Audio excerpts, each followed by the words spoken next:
She did not scream. That was the thing no one in the great hall expected. A crown of gold, a throne rebuilt from ash, and a woman in a faded green tunic, standing in the shadows at the back of the room, listening to the man she had bled for name another as his queen. She did not weep. She did not beg. She simply opened her hand and let a small carved wolf fall to the cold stone floor. The sound it made was almost nothing, and somehow, in that vast and crowded hall, everyone heard it. They sent her north that night, to the frozen edge of the world, a place where the forgotten go to die quietly, out of sight. They believed they had thrown away a healer. They had no idea what they were about to wake, because some fires do not go out in the cold. Some fires learn to burn. The great hall of the Red Pine Pack smelled of beeswax and cold stone.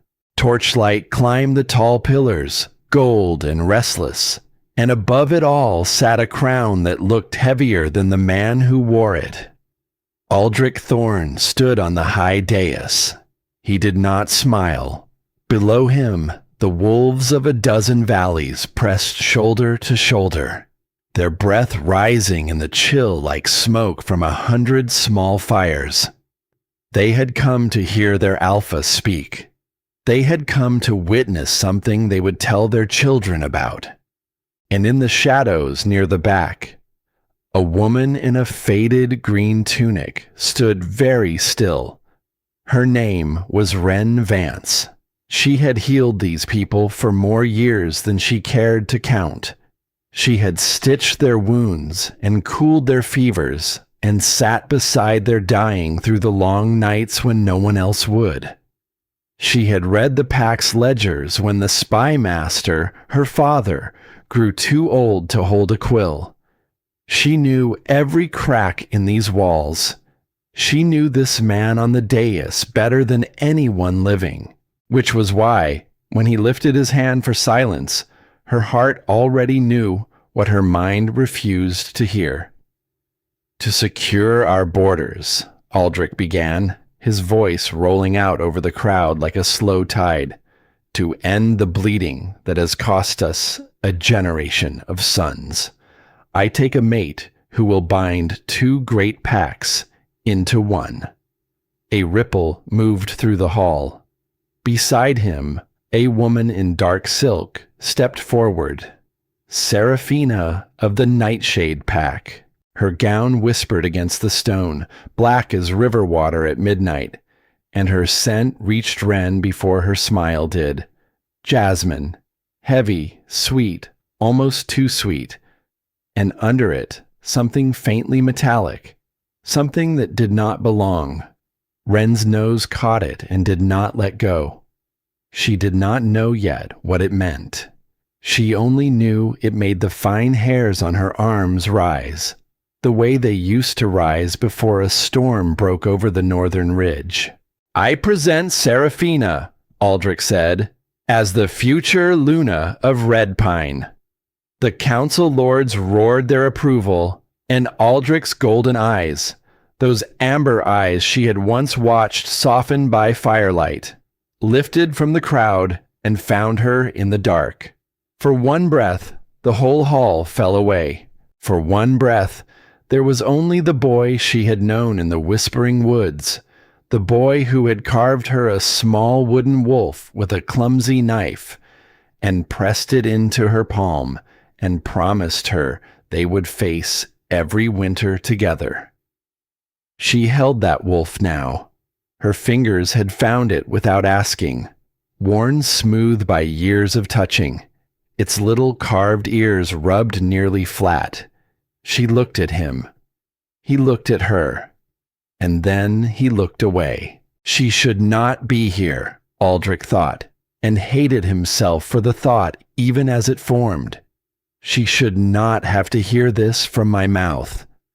But there was no soft way to break a heart in front of 1,000 watching wolves. There was only the crown, and the Alliance, and the iron mines Seraphina's people controlled, and the winter that would starve his pack to bones if he did not do this terrible thing tonight. He pushed the ache down. He had grown very good at pushing things down. There is one more matter, Aldrich said, and now his voice changed. It went flat, formal, a voice for reading decrees, not for speaking to the living. To ensure a clean transition, members of the old court who do not carry Alliance blood will be reassigned. The hall quieted. Wren Vance, daughter of the late spy master, her name in his mouth. She felt it land like a stone dropped into still water, is released from her duties in the central hold. At first light, she will depart for the Coldwater garrison to serve the border clans in the far north. The silence broke into murmurs. Coldwater. Even the low-born wolves near the door drew a sharp breath, because everyone in that hall knew what Coldwater was, a crumbling fortress at the edge of the frozen wastes, a place they sent the forgotten, a place wolves went and did not come back from. It was a death sentence wearing the clothes of a reassignment, and everyone knew it.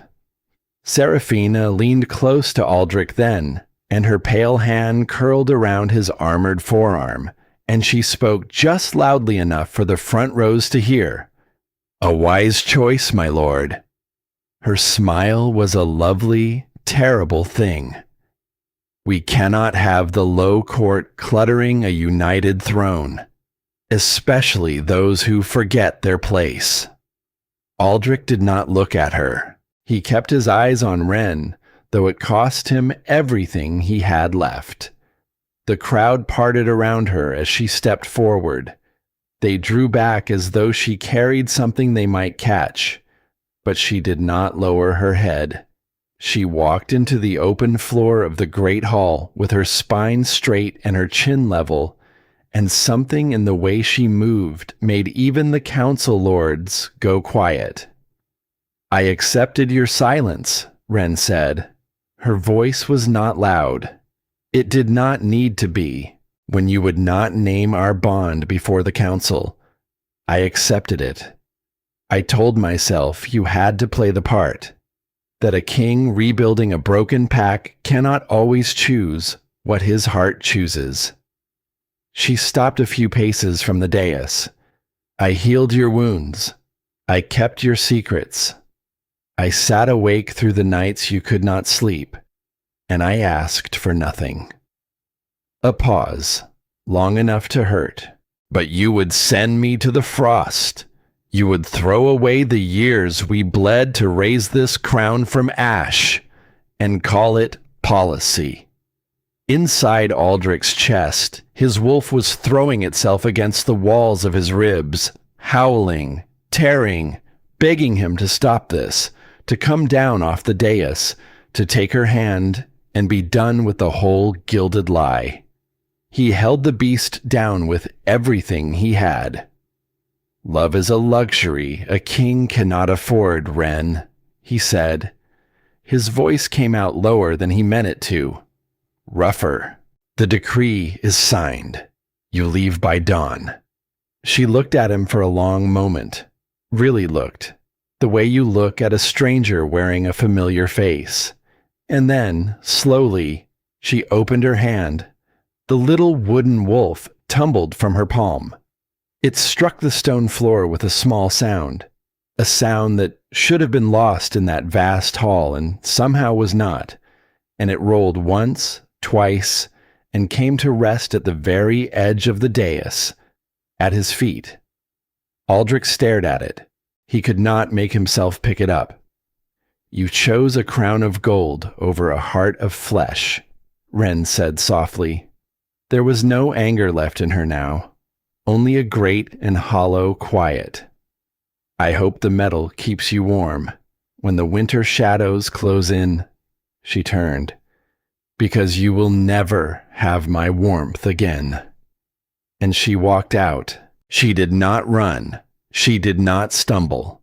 She crossed the whole length of that great hall with her back straight and her head high, past the staring lords and the silent servants, past the pillars and the guttering torches, and she did not look back. Not even when the heavy oak doors groaned open before her. Not even when they swung shut behind her with a sound like a closing tomb. Aldrich stood alone on his high dais, in his heavy crown, beside a woman who smelled of jasmine and something metallic he could not name. At his feet lay a small wooden wolf, its ears rubbed smooth by years of a healer's thumb. He looked down at it, and for the first time since he was a boy in the Whispering Woods, the Alpha King of Red Pine did not know whether he had won something tonight, or lost everything. Outside, the wind was already rising off the northern peaks. Cold, patient, waiting. The road to Coldwater was not a road at all. It was a wound cut through the mountains, narrow, icebound, a place where the wind came down off the high peaks like something with teeth, and the silence between gusts was almost worse than the howling. Wren Vance rode north in a carriage that let the cold in through every seam. It was a parting gift, that carriage. Chosen, she suspected, by Seraphina's handmaidens, who had smiled so sweetly while they picked out the worst one in the stable. She did not complain. Complaining changed nothing. She had learned that lesson long before the crown ever broke her heart. Instead, she watched the dead pines slide past the window, black and skeletal against a bruised white sky, and she pulled her thin cloak tighter around her shoulders, and she thought about the small sound a wooden wolf makes when it strikes a stone floor.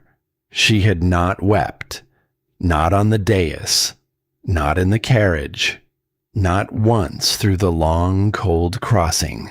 But somewhere deep in her chest there was a hollow place now, shaped exactly like a promise that had been broken in front of 1,000 watching wolves. And she carried it north with her, like a stone she could not set down. The garrison rose out of the frozen mist on the third day. It looked like the ruin of something that had once been proud. Gray stone built into the flank of a gray cliff. Towers half collapsed. Dead ivy clinging to the walls like frost-bitten veins that no longer carried anything warm. The gates hung crooked on their hinges, and the wolves who guarded them.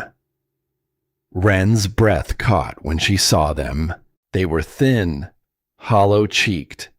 Their armor had rusted at the joints, and their eyes held the particular emptiness that comes to people the world has decided to forget.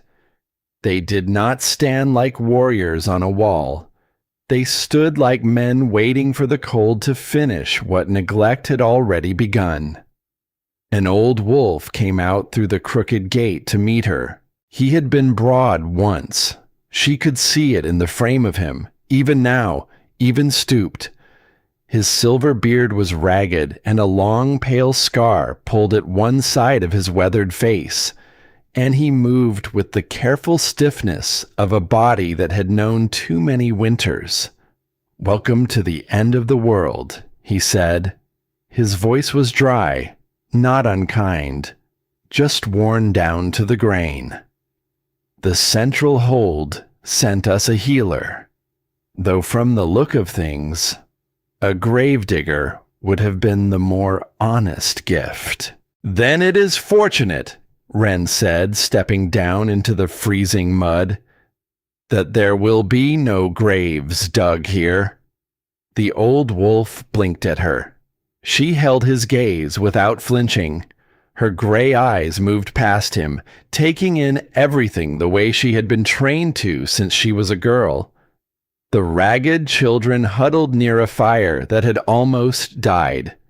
The warriors on the wall with wounds gone the wrong color. The bone-deep stillness of a place that had already surrendered. Ren will do, she said, when he opened his mouth to give her a title she no longer wanted. And you are?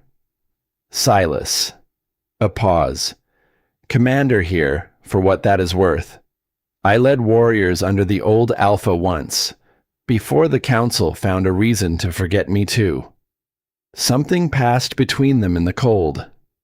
Two people the powerful had thrown away, standing at the edge of the world, taking each other's measure. She decided in that moment that she liked him. Rebuild with what? Silas said, when she told him what she intended to do. He laughed, short, bitter, his breath fogged in the freezing air.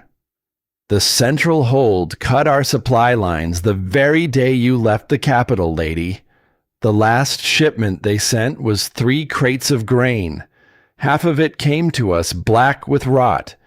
Seraphina's steward sent along a note. Very polite. It said that if we found ourselves hungry, we were welcome to forage the frozen woods. Ren went very still. Something in the way he said it snagged on the edge of her mind. A thread pulling loose. She had grown up in ledgers and supply manifests. Her father had been the pack spy master, and he had taught her, over long candlelit nights, to read between the lines of an honest column of numbers, to hear the lie hiding underneath. Grain spoiled. That was ordinary. Rot happened. But black rot, all through the crates, in the deep cold of the mountain winter. Cold slowed rot. It did not speed it. Show me the grain, she said. The storage shed was dark and low, and it smelled of damp and mold and old wood. Ren knelt beside an open sack, ignoring the icy muck that soaked at once through the knees of her tunic. She scooped a handful of the rye into her palm, lifted it to her face, breathed in slow, musty, sour, and then, there, underneath it all, a faint metallic sweetness that made the skin at the back of her neck crawl.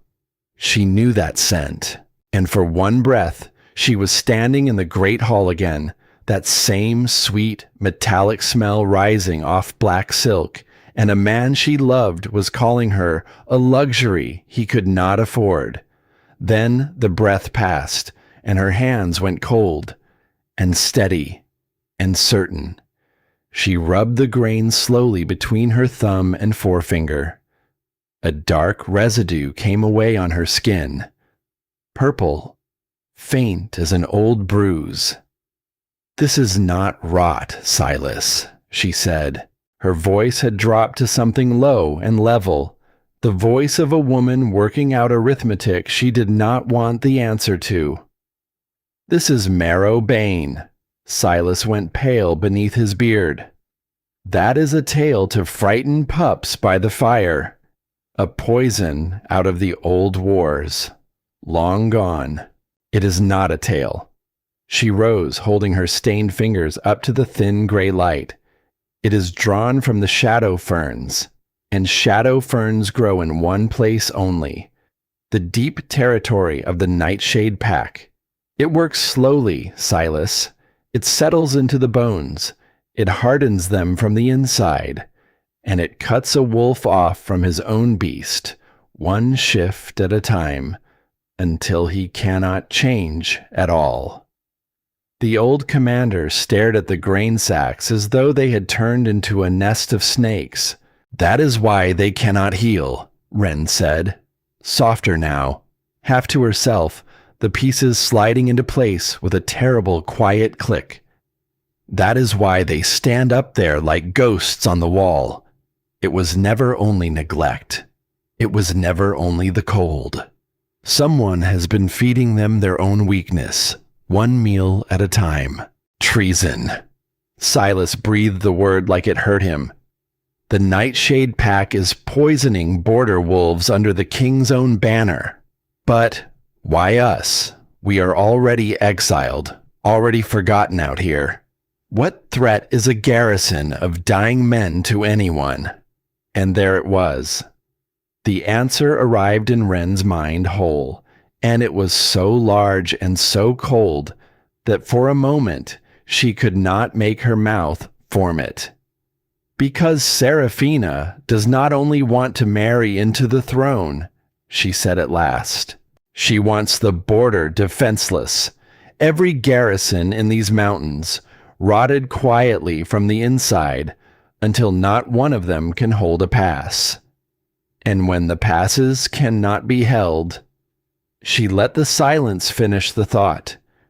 Then her family's warriors march straight through them, unopposed, whenever she decides the Alpha King has stopped being useful to her.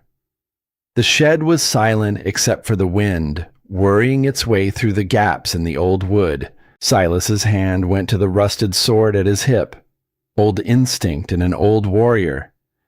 Then we send word to the king, he said. Tonight. He has to know what she is doing beneath his own roof, in his own name. No. The word came out of her harder than she meant it to. She surprised herself with it. Silas turned, his weathered face creased with confusion. No, Wren. He is the Alpha. If the packs are being betrayed, he is the one who must answer for it. And she stood there in the cold and the dark, and she let herself feel it. All of it. The thing she had been holding down since the Great Hall. He stood on his high stone, she thought. He named that woman his Luna. He looked me in the eye, and he called our years together a luxury he could not afford, and he sent me to the frost. He would not believe a warning carried out of the cold by an exiled healer. He would look at the messenger and see only the woman who dropped a wooden wolf at his feet. And even if some part of him believed, would he act on it?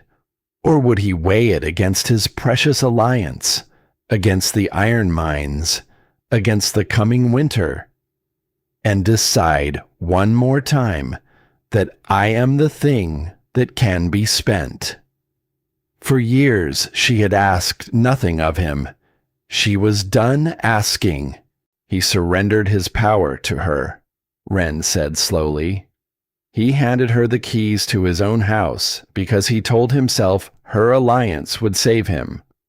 A warning from me changes nothing now. It only tells her people that we see them. She looked down at the purple stain on her fingers, and something turned over in her chest. Quiet. Enormous. Because for the first time in longer than she could remember, the thing she was about to do, she was not doing for him. She was doing it for the ragged children by the dying fire, for the hollow-eyed men on the wall who had forgotten how to stand straight. She was doing it, at last, for herself. We will not send word, she said. We will solve this ourselves. Silas studied her for a long moment.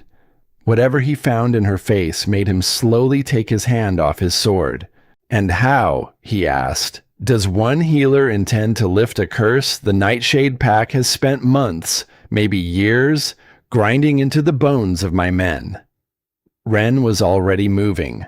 Marrow Bane is slow, she said, walking back out into the pale light, her mind running fast and clean now, the exhaustion of the road burned away by something fiercer.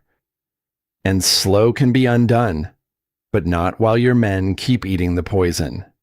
Every sack in this fortress is tainted, so we burn it. All of it. Burn it? Wren? That is what little food we have left. Tainted food is not food. It is a blade they hand your men at every meal, and thank them for taking. She turned to face him, and there was a light in her gray eyes that had not been there at the gate. There is a counter to it, a tea, bitter as winter, brewed from the frost blossoms that open only on the high peaks above this valley. They bloom in the deep cold and nowhere else. They are hard to reach.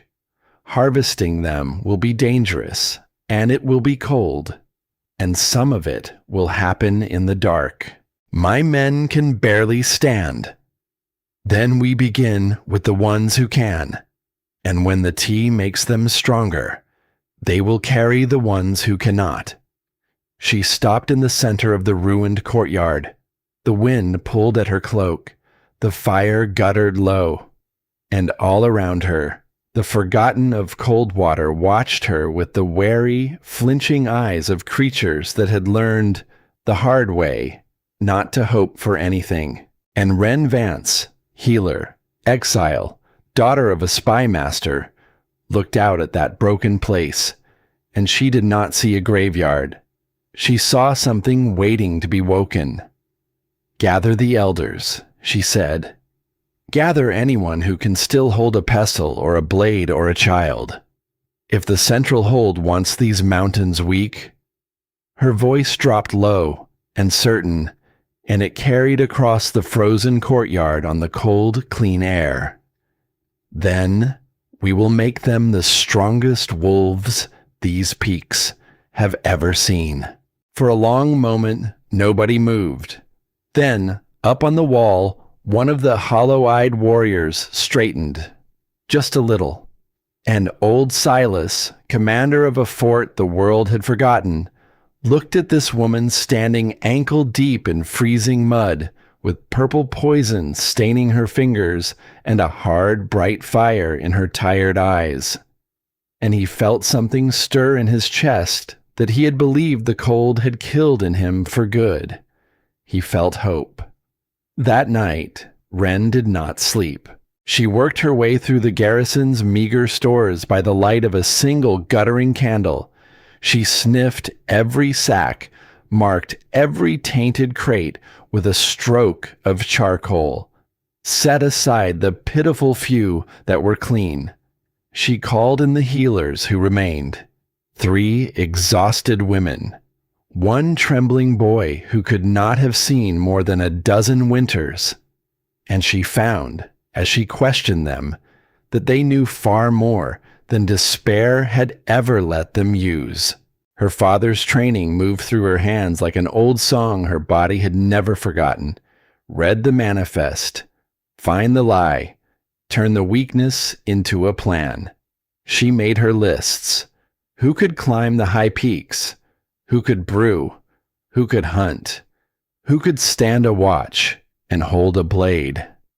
And when at last the candle had burned down to a stub, she sat alone by the narrow window with the wind screaming against the stone, and she took the small wooden wolf out of her pocket. She had picked it up after all. In the chaos of the crowd, before she turned to walk out of that hall forever, her hand had betrayed her heart and closed around it on the cold floor of the dais. She turned it over now in her bruised, poison-stained fingers. The boy who carved this had promised her every winter. The man who wore the crown had given her this one. Alone, at the edge of the world. Let him keep his gold, she thought. She set the little wolf on the windowsill where the thin moonlight could reach it. I will build something up here that he cannot buy, and cannot take, and did not give me. Far above the fortress, high on the black peaks, the frost blossoms opened their pale petals to the dark. And far to the south, in a warm hall that smelled of jasmine and something metallic underneath the sweetness, a king was beginning, very slowly, to feel cold. Part 3. The Dawn Luna. 2 weeks passed at Coldwater, and the world up there began to change. It began small. It always does. A child who had lain listless by the fire for days sat up one morning and asked for more broth. A warrior who had not been able to close his hand around a sword hilt found, one gray dawn, that his fingers obeyed him again. The frost blossom tea was bitter enough to make grown wolves shudder, but it worked. Wren watched the poison loosen its grip on them one body at a time, the way a hard frost finally breaks and lets the river run. She barely slept. 3 hours a night, maybe less. She organized the harvesting parties that climbed the high peaks in the freezing dark. She purified the water. She brewed the tea in great iron kettles until the whole fortress smelled of steam and bitter herbs and something else. Something that had been missing for a very long time. Life. Cold water smelled of life again. And the wolves who lived there began to look at the woman who had given it back to them differently. Not the way a pack looks at a healer, the way a pack looks at a leader. They started calling her something. She did not ask them to. She would not have chosen it for herself. But it moved through the garrison the way names do when they are true, passed from mouth to mouth over the cook fires and along the walls, until one morning old Silas said it to her face without a trace of a smile, because he meant it. The Dawn Luna. They are saying, Silas told her, that you brought the light back to a place the sun forgot. Wren said nothing for a moment. She looked out over the courtyard, at the children who now chased each other through the snow instead of shivering in it, at the warriors mending the walls, their backs straighter, their eyes clearer, at the fire that no longer looked like it might die. I only read a manifest, she said quietly, and burned some bad grain. No. Silas shook his head slowly. You looked at us, lady, when no one else in the wide world would. That is a rarer medicine than any tea. She did not answer him, but something warm moved through the hollow place in her chest. Just for a moment, just a little, for the first time in longer than she could count. Someone had seen her. Not the crown's healer, not the spy master's daughter, not the woman who could be sent away and forgotten. Her. And it undid something the cold had frozen solid. She turned away before Silas could see her eyes shine. But in the deep of the night, when the wind screamed against her stone window and the fortress slept, Wren was not always so strong.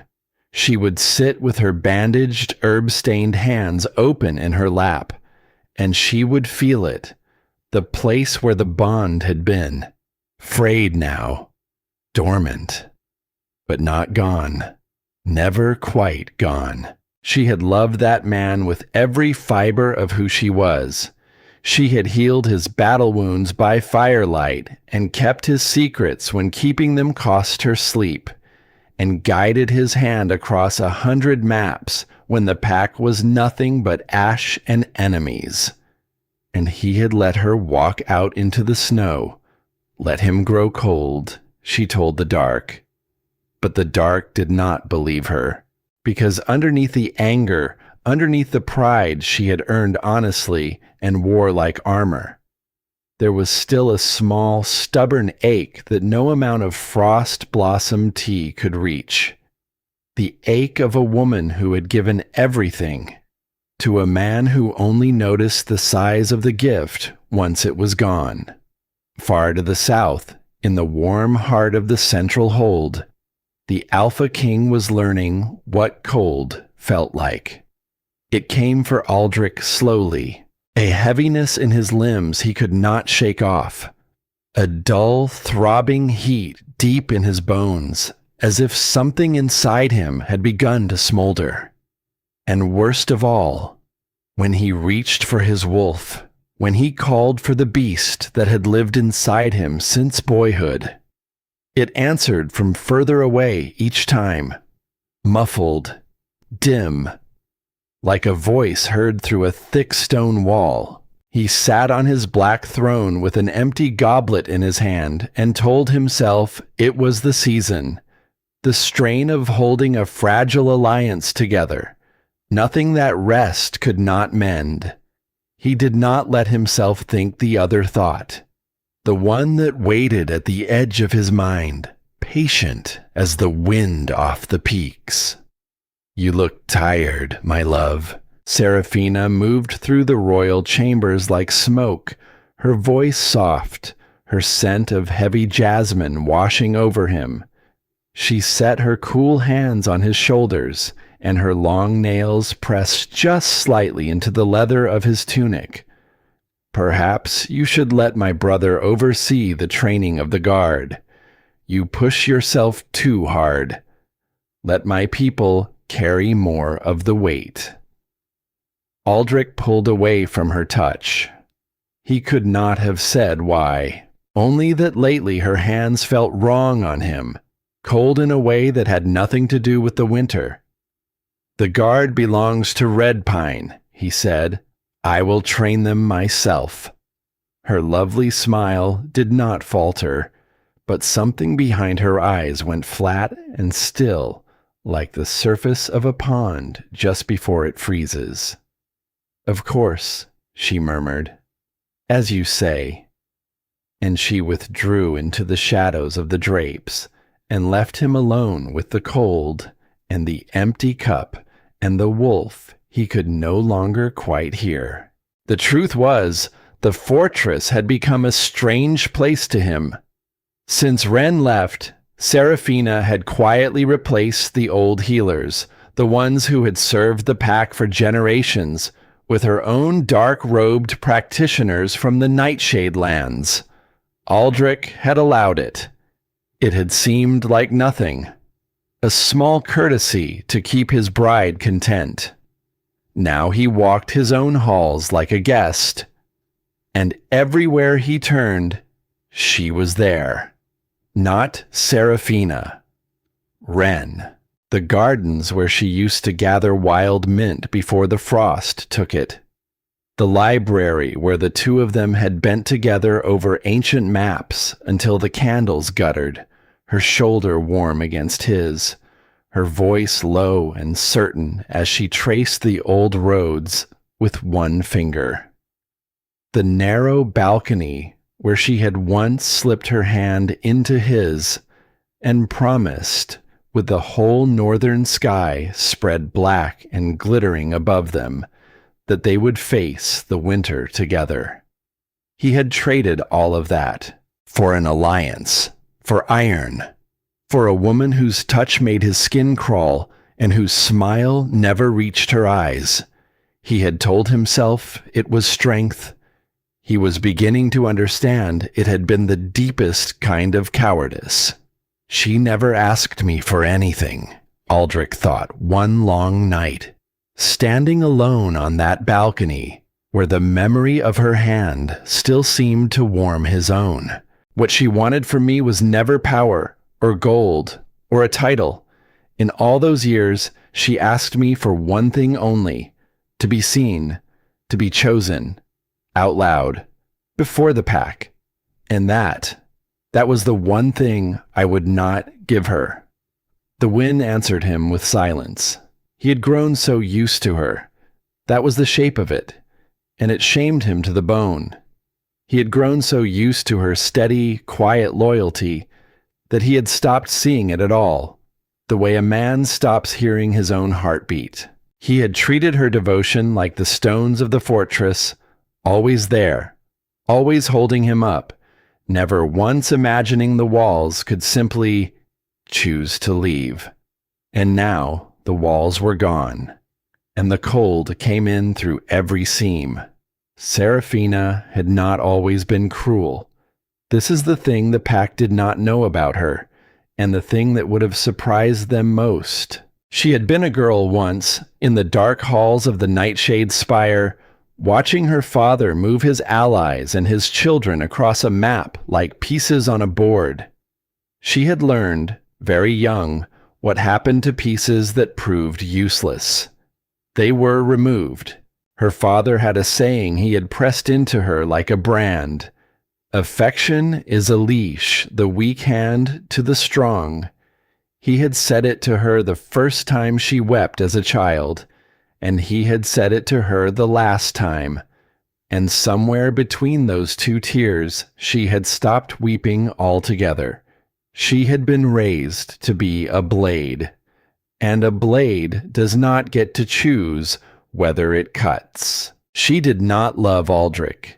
Love had been trained out of her the way a limp is trained out of a horse.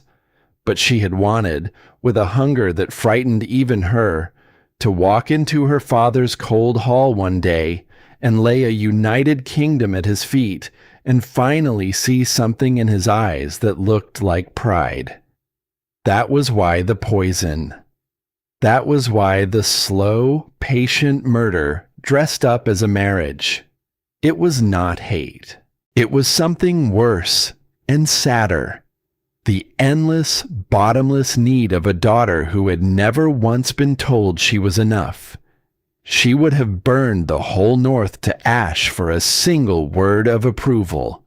And she was very much afraid she was going to have to. The report reached the throne room on a gray afternoon. Lord Alistair brought it. The Alpha's own uncle, his chief advisor. A tall, dry man with careful eyes that had a way of sliding toward Seraphina before they settled on anyone else. "The border clans are behaving strangely, sire," Alistair said. Aldrich looked up from the throne, and for the first time in weeks, something flickered awake in his chest at the mention of the North. He kept his voice flat. "Strangely. Have they succumbed to the winter, then?" The opposite. Alistair held out a folded parchment. "The Coldwater garrison has rebuilt its defenses. The sick have recovered. The wounded are on their feet. And they have taken down the royal banner, my king. They fly a new one now. A silver wolf beneath a crescent moon." Aldrich's brow furrowed. "The old sign of the Dawn Weavers. A deadline. Who leads them? The garrison commander is an old exile, past his prime. It is not the commander." Alistair's voice dropped, and something in it made the fine hairs rise on the back of Aldrich's neck. "The men out there follow a woman, sire, a healer.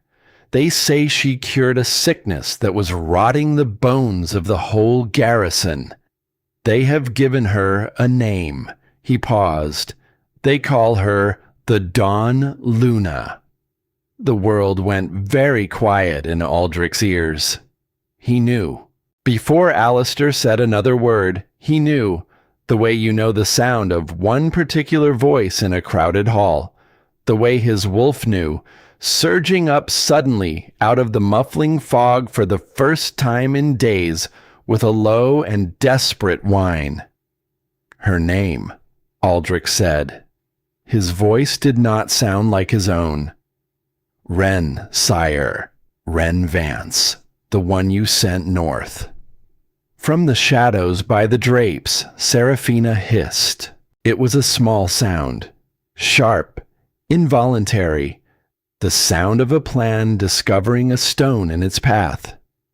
"I warned you she was a danger," Seraphina said, sweeping forward, her jasmine scent turning suddenly heavy and close. "She is raising a rebellion because you banished her. This is spite, my lord, dressed up as loyalty. We must send my brother's warriors north at once, crush the garrison, bring the traitor's head to the gates before this poison spreads to every clan in the mountains." Silence. Aldrich did not shout it. He did not need to. The word came out of him low and absolute, carrying the full weight of an alpha's voice. and it rolled through the stone pillars of the hall and made Alistair flinch and made even Seraphina take half a step back, her dark eyes narrowing. For all the poison in his bones, for all the fog around his wolf, the authority in him was still there, buried, but there. No foreign army marches on my border clans, Aldrich said. Not while I draw breath. If there is rebellion in the north, I will look on it myself with my own eyes. I will not slaughter my own people on the strength of a spy's whisper and your brother's ambition. Seraphina's mask slipped, just for an instant, and in that instant, Aldrich saw something in her face that he should have seen weeks ago, months ago. Not love, not even wounded pride. Calculation, cold and endless and afraid. He filed it away and said nothing, but something in him had gone quietly, permanently still. Later, when the hall had emptied, Seraphina found Alistair in a shadowed corridor. He means to go to her, she said, low, furious. Alistair's careful eyes gleamed. Then let him go, my lady. A sick king, riding into the frozen mountains, far from his loyal guard. He spread his hands. The winter is a patient assassin, and should he not return, well, grief makes a widow of a bride, and a widow can be crowned. Seraphina looked at him for a long moment. She thought of her father's cold hall, of a word of pride she had spent her whole life chasing and never caught. Move the solstice forward, she said, all of it. I am done waiting for the winter to do our work. And in the warm, jasmine-scented dark, two people who did not love the king began quietly to plan his funeral. Aldrich rode out at first light. He told his beta it was an inspection, a king's duty to his border clans. He told his uncle he would return before the solstice. He told himself a great many things, but as he swung up onto his horse in the cold gray dawn, his bones aching, his wolf pacing restless and awake inside him for the first time in weeks, the truth sat in his chest, plain and undeniable. He was going to see her, the one woman who had loved him for the man he was, and not the crown he wore. The one he had thrown into the snow to keep an empire he was no longer sure he even wanted. His wolf lifted its head as the gates opened onto the white road north, and it let out a long, low howl inside his mind. Not a battle cry, a warning. He was riding into a storm of his own making, and he had no way of knowing whether the woman waiting at the end of it would save him, or finally, at last, let him freeze. The blizzard did not want to let him through. It came down off the peaks in white sheets, blinding, screaming, a living wall of wind that seemed to know his name and mean him harm. Aldrich drove his horse into the teeth of it anyway, like a man with nothing left to lose. His elite guard fell behind him one by one, their mounts floundering chest deep in the drifts, their shouts swallowed by the storm. He did not slow for them. He could not. Some fever brighter than reason had hold of him now, and it pointed north, and it would not let him stop. By the time the gray battlements of Coldwater rose out of the white, his horse was foaming and stumbling beneath him, and Aldrich himself was burning. The fever he had hidden for weeks would hide no longer. It roared through him now, hand in hand with the poison in his bones, and every breath he drew tasted of copper and ash. The gates did not open. Halt! Silas's voice came down from the wall, hard as the stone it stood on. Beside him, 4 archers waited with silver-tipped arrows drawn and level, their eyes cold and unblinking in the pale winter light. State your business in the free territory of the Dawn Luna. Free territory. The word struck Aldrich strangely, even through the fog of fever, as if the North had quietly become a country he no longer ruled. As if, somewhere in the weeks of his blindness, the map of the world had been redrawn without him. His beta, Rourke, shouted up through the wind. Open your gates. You speak to the Alpha King of Red Pine. Have you forgotten your oath to the blood? My oath, Silas called back, and there was no fear in it, none at all, was sworn to a king who protected his people, not to one who traded his mate for a tyrant's alliance, and sent poisoned grain north to starve his own soldiers in the dark. The words landed on Aldrich like stones. Poisoned grain. Some small and cowardly part of him had still hoped it was only rumor, that the woman he had promised to wed had not truly been murdering the men on his own walls, slowly, patiently, one tainted shipment at a time. That hope died there, at the foot of a gate that would not open for him. He rode forward, into the range of those silver arrows, and he did not flinch. Silas, he said, and his voice cracked with the fever. I have come to speak with Wren. Open the gates, or I will take them. You are welcome to try, King Aldrich. And then another voice, quiet, clear. It slipped through the howling of the storm the way a single candle slips through a dark room. It did not shout. It did not have to. Lower your bows. The archers obeyed at once. Their heads bowed. Their arrows dropped. And a woman stepped onto the battlement above the gate. She was wrapped in a heavy cloak of silver fox fur, worn over the faded healer's green he knew so well. Her dark hair had come loose, and it streamed out around her face in the wind, and she stood above the storm as though the cold were something that answered to her now. Aldrich forgot how to breathe. She looked radiant, stronger than he had ever seen her in all the dim years of the central hold. There was a whole fortress at her back that drew breath because of her, and she wore it like a mantle. She did not look like a healer a king had thrown into the snow to die. She looked like a queen who had never once needed his crown to be one. And deep in the ruin of his chest, the frayed and dormant thing that had always tied them together flared. It came alive all at once, with a sudden agonizing heat that owed nothing to the fever, and his wolf lifted its head out of the muffling fog and keened, low and desperate, reaching for her across the cold air. Wren, he breathed. She looked down at him, and her gray eyes held the color of the mountains in winter. Steel. Distance.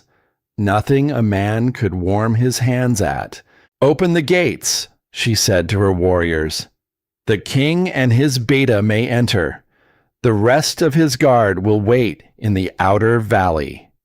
The great iron gates groaned apart, and the Alpha King rode slowly into the fortress he had condemned to death.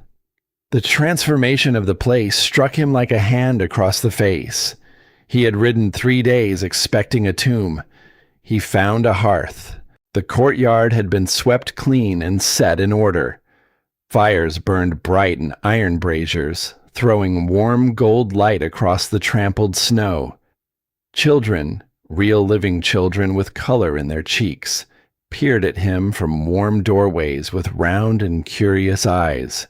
The air was thick with roasting meat and drying herbs and wood smoke, and beneath it all, faint and green and bitter, the smell of the medicine that had brought a dead place back to life. This is what she does, Aldrich thought, and the shame of it nearly folded him over the neck of his horse. "This is what I sent into the frost to be forgotten." And she took the frost and made it a home. He dismounted at the foot of the great stone keep. His boots plunged into the deep snow, and there, waiting at the top of the wide steps, stood Wren. He began to climb toward her, one hand braced against the cold stone wall, his legs shaking under him with each step. He made it halfway, and then everything he had been holding back came due at once. The fever, the poison hardening in his bones. 3 days without sleep, without rest, without mercy, driving himself past the last of his strength. His knees buckled, the world tilted, white, then gray, then black at the edges. He pitched forward onto the icy steps, and a bolt of pain tore clean through his chest, and he coughed. And what came up onto the clean white snow was dark and thick and terribly wrong. Rourke was at his side in an instant, hands scrabbling for him, but Wren did not cry out. She came down the steps with a calm and practiced grace, and she knelt beside him in the snow without haste, and she pressed 2 cool fingers to the pulse point at his throat. Her touch, even now, even like this, it moved through his burning skin like the first true mercy he had felt in weeks.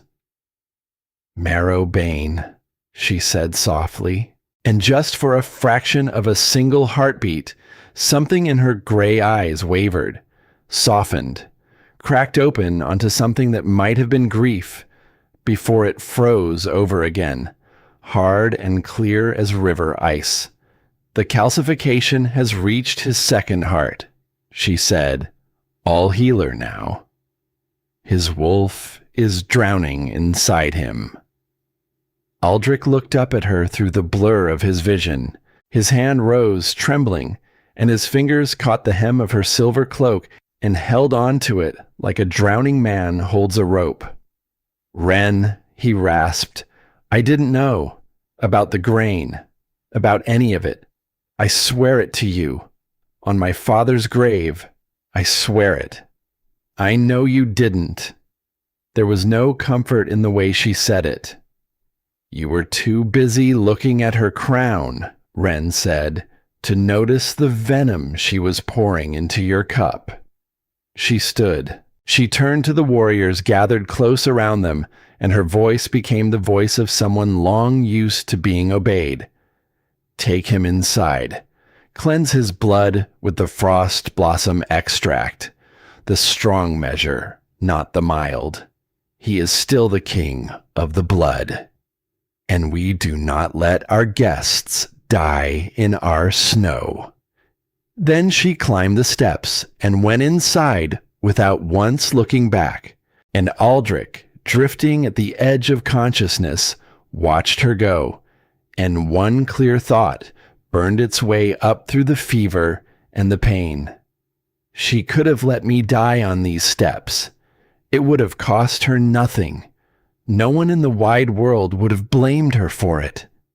Instead, she saved me, and she will not even grant me the mercy of her hatred.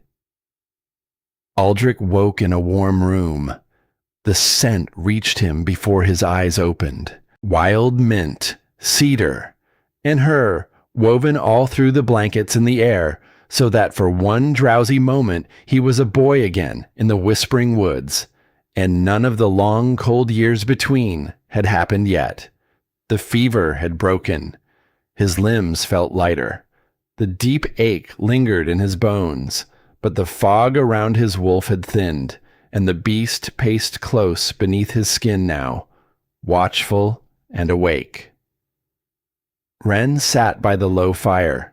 She was grinding dried leaves in a stone mortar, her head bent to the work, the firelight moving in slow gold across the sharp and lovely lines of her face. She did not look up when he stirred. You saved my life, Aldrich said. His voice came out rough as gravel. I saved a patient. The pestle did not so much as pause. Do not mistake my duty as a healer for forgiveness, Aldrich. He pushed himself up slowly on the narrow cot. You are alive, she went on, still working, because a dead king in this fortress brings her army down on us before we are ready to meet it. That is the whole of it. Do not build anything warm on that foundation. It will not hold your weight. He slid off the cot. His muscles screamed in protest. He ignored them. He crossed the small, warm room and lowered himself down onto the cold stone floor beside her chair. Not standing over her, kneeling, his amber eyes level with hers now, filled with something stripped bare and pleading. Wren, please look at me. The pestle went still. Slowly, she turned her head.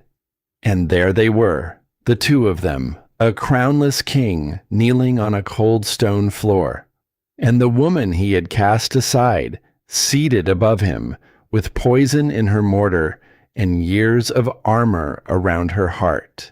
I made a mistake, he said. The worst of my life. I told myself I could use her alliance, that I would rebuild the pack on her iron and her grain, and then, once we were strong, find some clever way to bring you home.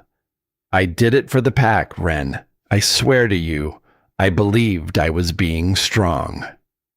Wren looked down at him for a long, long moment. Something in her face had gone very still and very quiet. You thought you could buy a kingdom with my heart, she said, and then buy my heart back with a crown. He had no answer for her, because it was exactly, precisely, unbearably true. A bond that has been let go of, Aldrich, is not a coin. Her voice did not rise. It never needed to. You cannot spend it when it suits you, and then reach into the purse and pull it back out when the winter turns cold. The moment you signed that decree, you became a king of ashes, and you lost the one person in the whole frozen world who would have died for you, and never once asked you to notice. The fire cracked in the silence between them, and Aldrich, kneeling there on the stone, felt the words go into him and lodge like arrows, because there was no cruelty in them. That was the very worst of it. She was not trying to wound him. She was simply naming, plainly and without heat, the thing he had done. And the truth of it was heavier than any blade she could have drawn. She is right, his wolf murmured, low and mourning, deep in his chest. We did not lose her the day she walked out of the hall. We lost her a little every day, for years, every time we let her stand in the shadows and called it necessary and told ourselves she did not mind. She always minded. She simply never made us watch. Late that night, he found her alone in the armory. Sleep would not come to him. His bones ached, and his mind would not go quiet, and some restless thing had drawn him down through the cold, dark halls until he found the single room where a lamp still burned.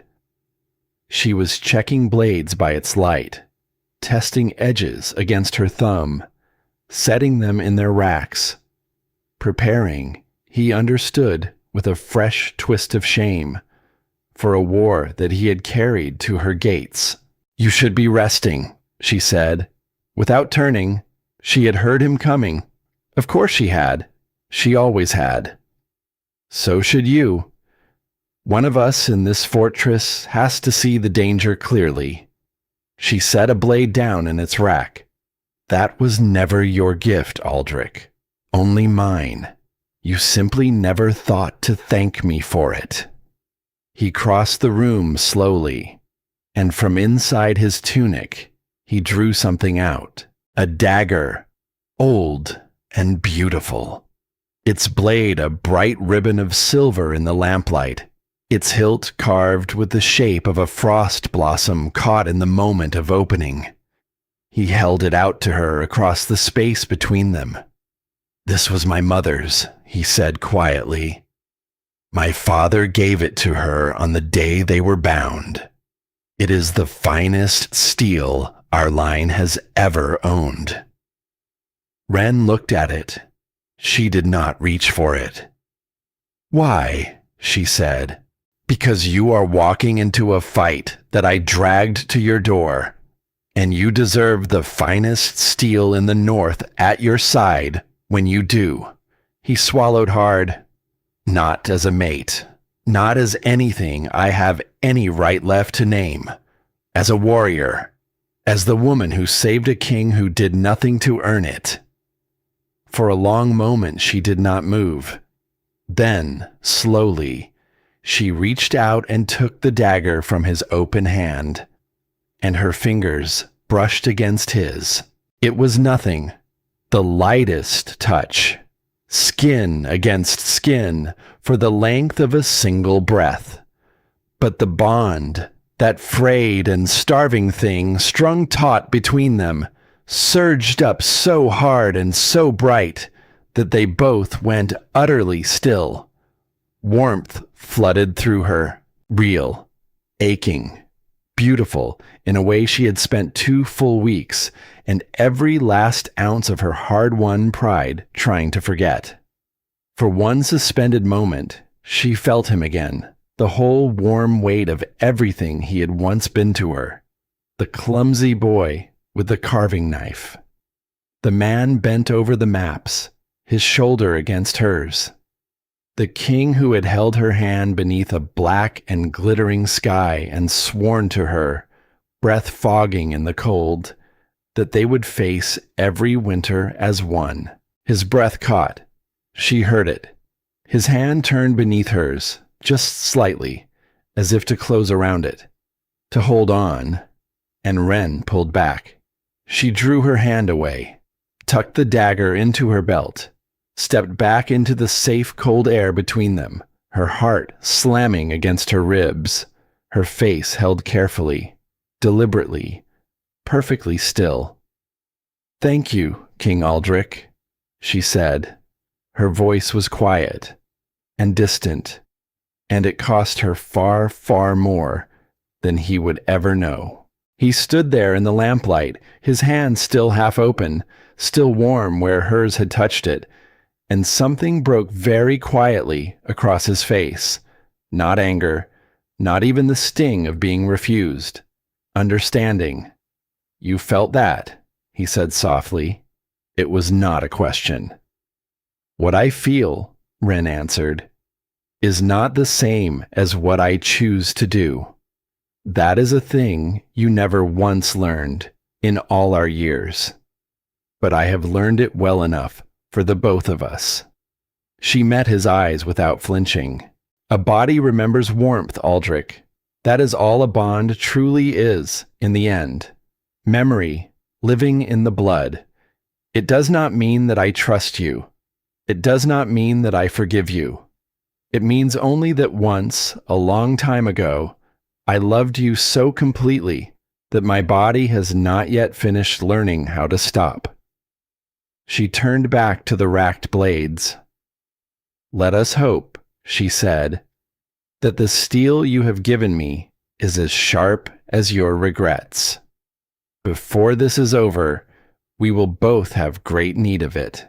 Aldrich wanted to say 100 things, that she was right, that he would spend whatever life remained to him earning back the smallest measure of what he had thrown into the snow, that kneeling to her had not shamed him at all, that it had felt, strangely, like the first honest thing he had done since the day the heavy crown was first set upon his brow. But before he could find even one of those words, the armory door slammed open. Silas filled the frame, His old face was gray with alarm, and in his fist he held a single arrow, its shaft dark with dried blood. Dawn Luna. His voice was tight as a drawn string. The scouts took a nightshade rider on the high pass. He did not come quietly. He did not come alone. He held the arrow up. The message he carried is marked for the solstice, tomorrow night. Silas's jaw worked hard.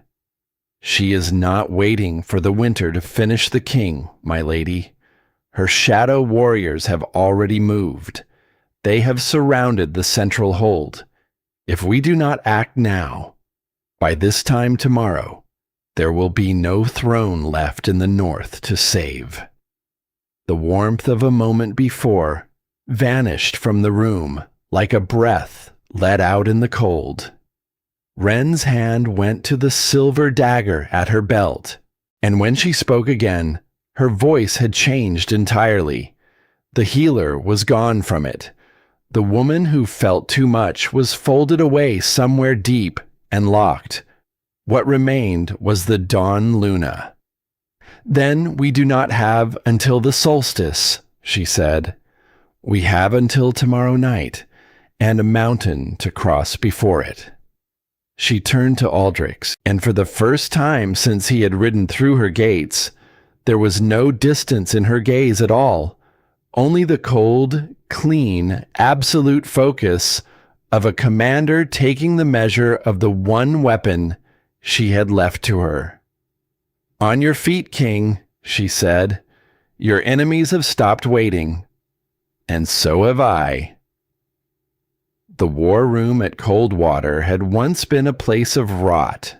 Now it held maps and lamplight, and the quiet crackle of a fire fed by warriors who no longer coughed blood into the snow. Ren stood at the head of the long oak table. The wood was old and scarred, caked with dried candle wax and older stains, and across its surface she had spread everything her father's mind had left her. Passages, tunnels, the secret veins of the mountains that only a spy master and his daughter had ever known. Aldrich stood at her right hand, pale still, but upright. Rourke and old Silas closed the circle, and the air in that room was thick with the thing that hangs over every table where people plan to walk into fire. The message is plain, Ren said. She set one finger on a mark she had drawn along the eastern ridge, red, like a wound. Seraphina has allied with your uncle. Alistair opened the back gates of the central hold from the inside. Days ago, 200 of her shadow warriors already hold the lower catacombs beneath your own throne room. Aldrich's jaw tightened. They mean to move at the solstice feast, she went on. Cut down your loyal commanders while they eat, declare you dead of a sudden winter fever, and set her crown on her own head before the bodies are cold. Aldrich's fist came down on the table. The old oak cracked beneath it. Alistair. His voice was low and terrible. My father's own brother. I trusted him with the southern garrisons. I put my back to him 1,000 times. He never wanted a king, Silas said quietly. There was no cruelty in the old commander's voice, only the weariness of a man who had watched this shape of tragedy play out before. He wanted a puppet. When your father died, the pack magic itself refused him. It would not let his hand close around the crown, so he learned to wait. He has been waiting all this time for an alpha weak enough to stand in front of and rule through. Silas looked at the young king, and something in his old eyes was almost gentle. And you gave him one. You handed him exactly what he needed, the day you chose her over the north. Aldrich flinched. The truth cut deeper than any blade Ren had sharpened in the armory. He turned to her, and his amber eyes were open and pleading and lost. My loyalists in the hold are blind to this. If I ride back now, tonight, I can rally the central guard before the feast. I can warn them.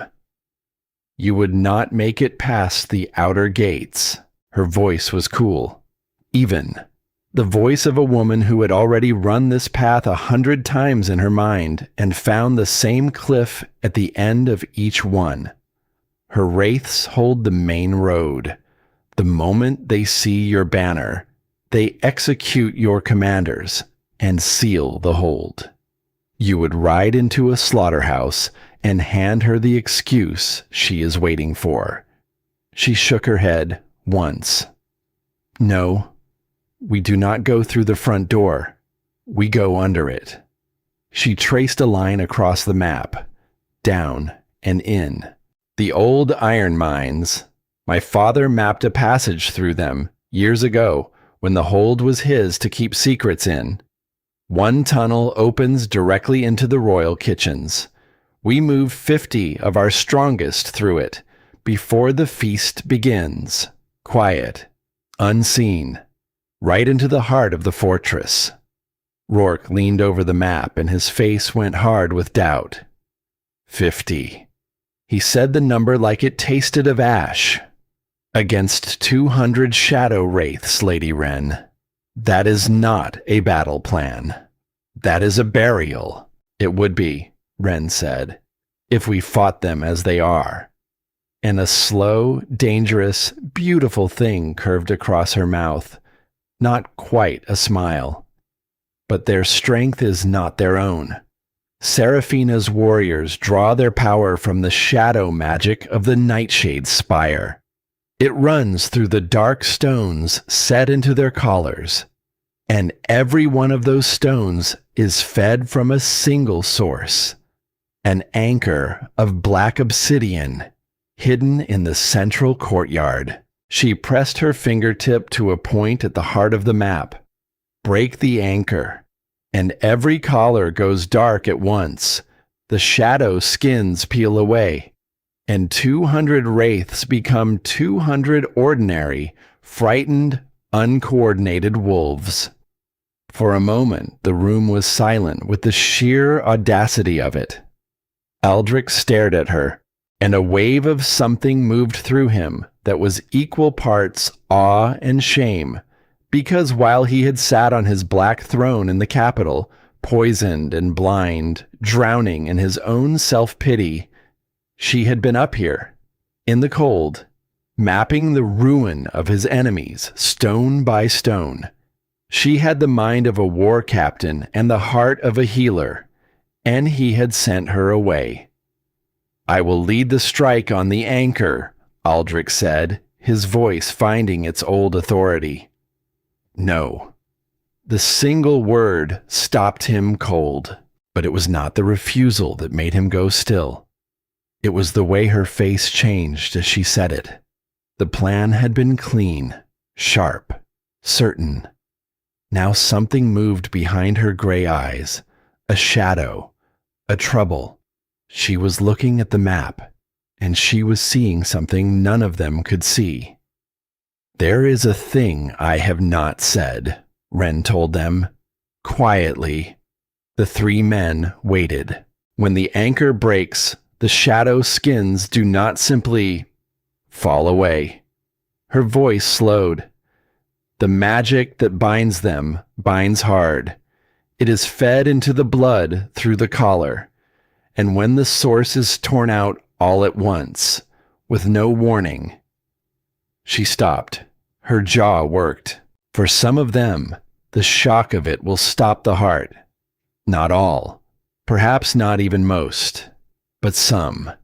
And there is no way to know, from the outside, which of them will simply fall to their knees, and which of them will fall and never rise. The fire cracked. Rourke frowned. They are the enemy. They came to murder the king. Some of them came, Wren said. Yes. She lifted her head, and she looked around the circle of hard faces, and the healer was in her eyes now, right alongside the war captain, and the two of them were at terrible odds. But not all who wear that collar chose it. I know how the Nightshade Pack fills its ranks. Their own poor, their own conquered, their own children, taken young and told there is no life for them but service. Some of those 200 wolves down in your catacombs, Aldrich, are no more free than the men on my walls were when they were eating poison and calling it supper. The words settled over the room like snowfall. You are telling me, Aldrich said slowly, that to save my pack, I must be willing to kill people who are themselves victims of hers. I am telling you, Wren said, that the easy version of this plan does not care who dies.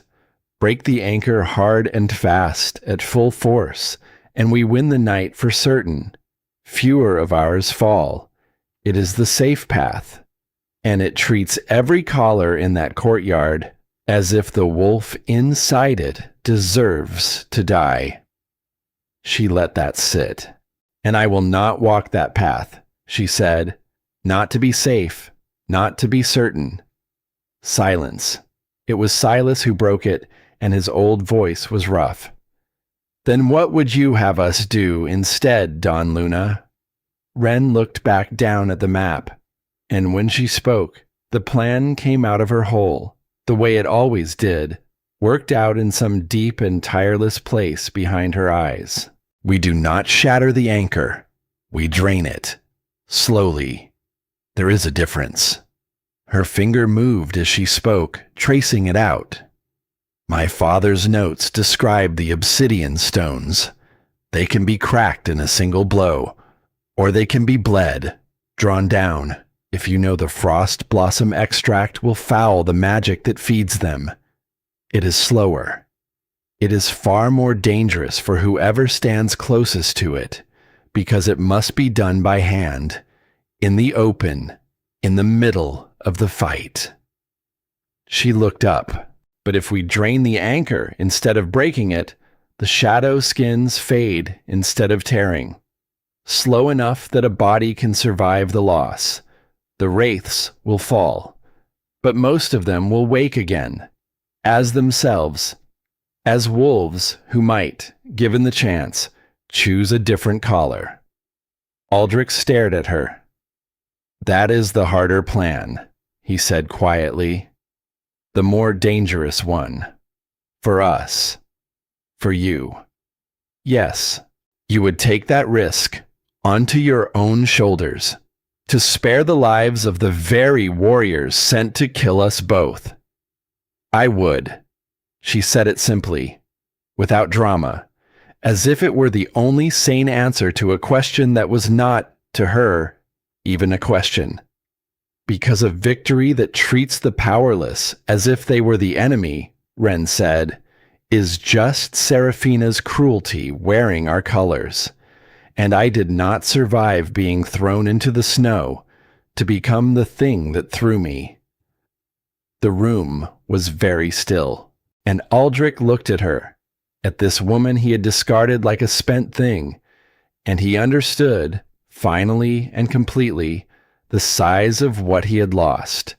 Not just her loyalty, not just her love, her greatness. She was better than him. She always had been. And the cruelest part was that he had known it, in some buried place, all along, and had sent her away precisely because standing beside her showed him too clearly the smaller shape of his own soul. I will drain the anchor, Wren said. It has to be me. I am the only one who knows the extract, and the timing, and the marks in my father's notes. No one else can do it. Then I will stand at your back while you do, Aldrich said. No. Again that word, but softer now. She turned to face him fully. You are still poisoned, Aldrich. The marrow bane is deep in your bones. If you shift, if you call your wolf up to full strength in the middle of that fight, the force of it may shatter you from the inside. Your own magic could kill you faster than any blade of theirs. Then what am I to do? Hide? You are to live, she said. You will go in disguised, a common soldier, hooded, at my side. You will not draw your wolf. Not until the anchor is drained and the courtyard is ours. And then, and only then, you will step into the light and take back your throne. She held his gaze. Until that moment, you follow my command. Every step. Do you understand me, King Aldrich? The room held its breath. Aldrich looked at his beta, at Silas. Both of them were watching Ren, and on both their faces was a thing he had never once seen aimed at himself. Absolute, unquestioning devotion. The loyalty of the North had shifted while he slept. These were not the king's men anymore. They were the Dawn Luna's army. And Aldrich, Alpha King of Red Pine, who had worn a crown since before his beard came in, who had never in his life knelt to anyone, bowed his head. Very well, Ren, he said. A ripple of shock went through the room. An Alpha King submitting to an Omega healer. It was a thing out of no song ever sung in the North, but Aldrich did not care about pride anymore. Pride had cost him the only thing that ever mattered. My sword is yours, he said. Lead us. I will follow. Ren held his gaze one moment longer, and something passed between them then. Not the old bond. Not the fever heat of a brushed hand in an armory. Something quieter, steadier, harder to earn. The beginning of respect. Then it is settled, she said, and turned back to the table. They worked through the night. 50 of the strongest were chosen. The frost blossom extract was decanted into stoppered vials and wrapped in cloth against the cold. The passage through the iron mines was walked in memory, mark by mark, until every wolf in the strike knew the dark road by heart. And in the gray hour before they left, Ren stood alone at the narrow window of her room, the little wooden wolf in her stained and steady hand. She thought of the men in the catacombs who had not chosen their collars. She thought of the men on her walls who had not chosen their poison. She thought of a girl she had never met, raised in a cold spire to believe that love was a leash the weak handed to the strong. And she thought at last of herself, standing in a great warm hall, holding this same carved wolf, being told out loud, in front of 1,000 watching faces, that her worth could be measured, spent, and set aside. Never again, she told the dark. Not for me. And not for anyone else with a collar around their neck that someone else chose for them. She tucked the wolf into her belt, beside the silver dagger, and she went down to lead her army into the dark beneath the throne. The great hall of the central hold was dressed for a celebration that smelled of fear. Long tables groaned under silver platters of roasted venison and spiced wine. Candlelight climbed the high stone arches, but the laughter of the gathered lords rang hollow, and it echoed wrong, the way laughter always does when the people making it are afraid.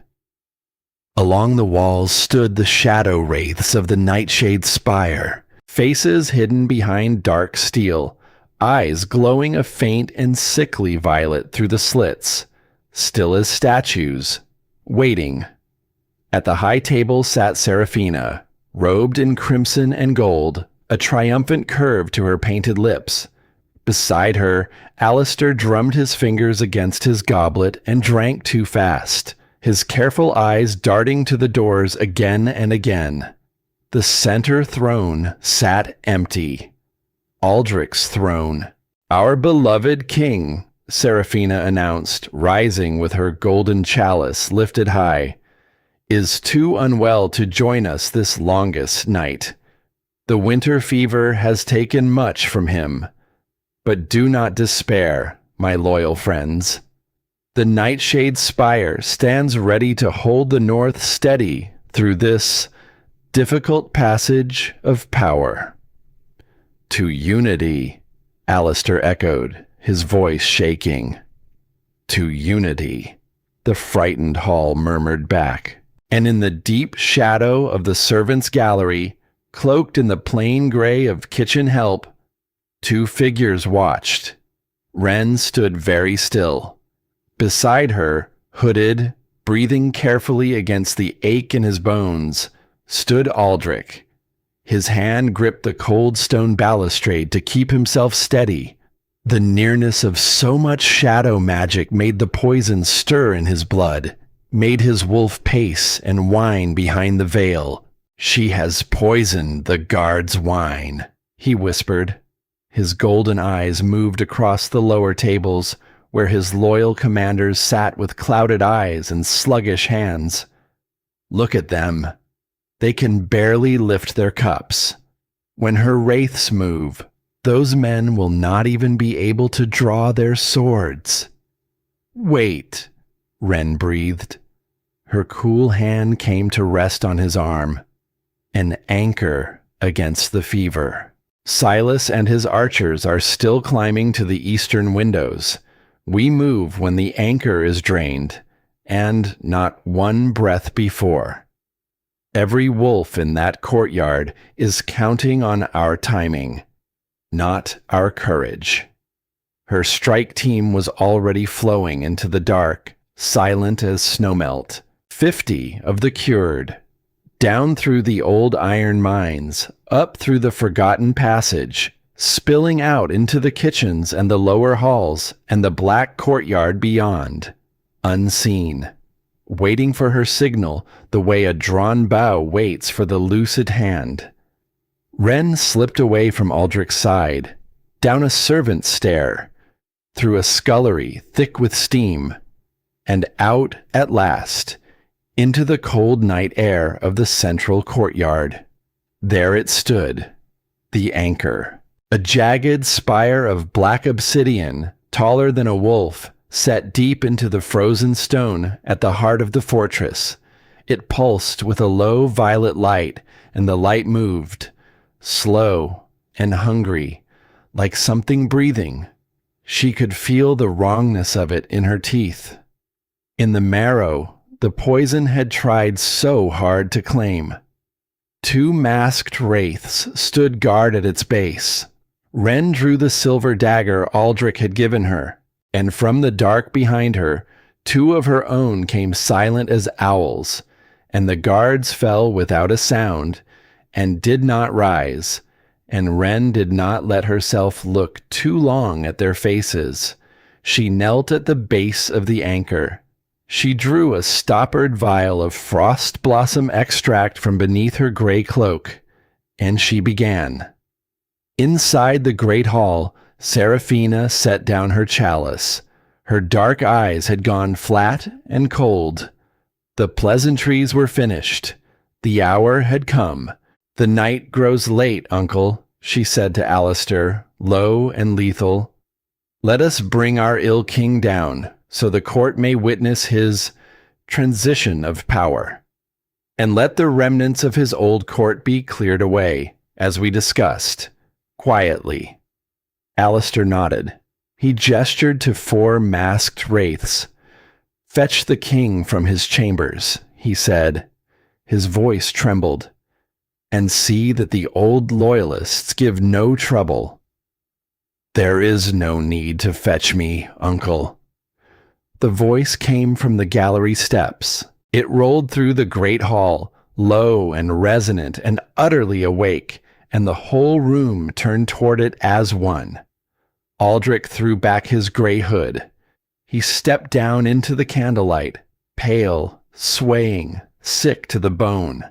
And yet his alpha aura flared out from him with a sudden, desperate violence that made the lower-ranking wolves in the hall drop their eyes and press themselves against the walls.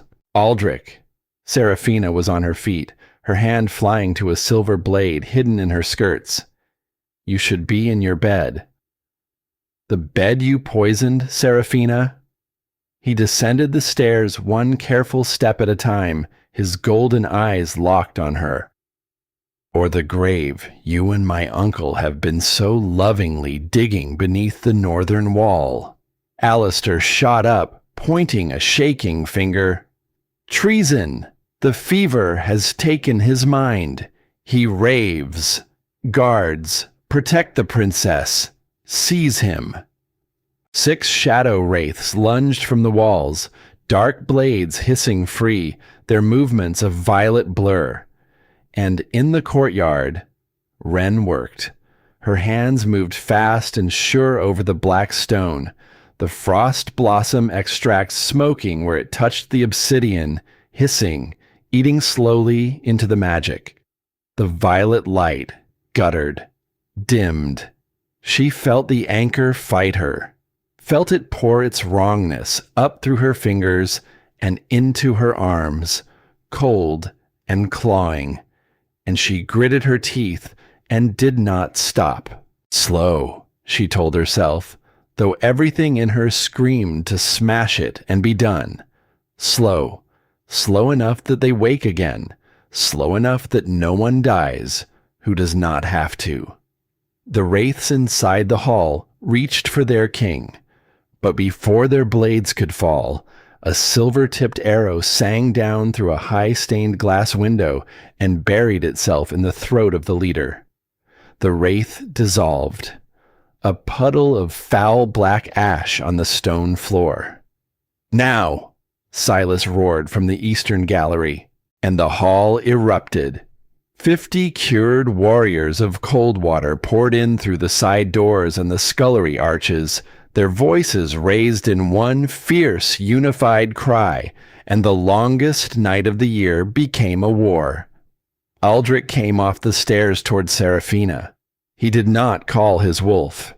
He had sworn her that much, and a promise was the one thing he had left to give her clean. But a blade in a mortal hand broke no oath, and the great sword came up in his grip before thought could stop it. He did not reach her. A massive blade of dark obsidian swung down to bar his path, and behind it stood Dorian, Seraphina's brother, commander of the Shadow Wraiths, his eyes burning violet through his mask. "Your wolf is dead, Aldrich," Dorian sneered, parrying the king's heavy, fever-slowed strike with insulting ease. "You have no magic left to save you."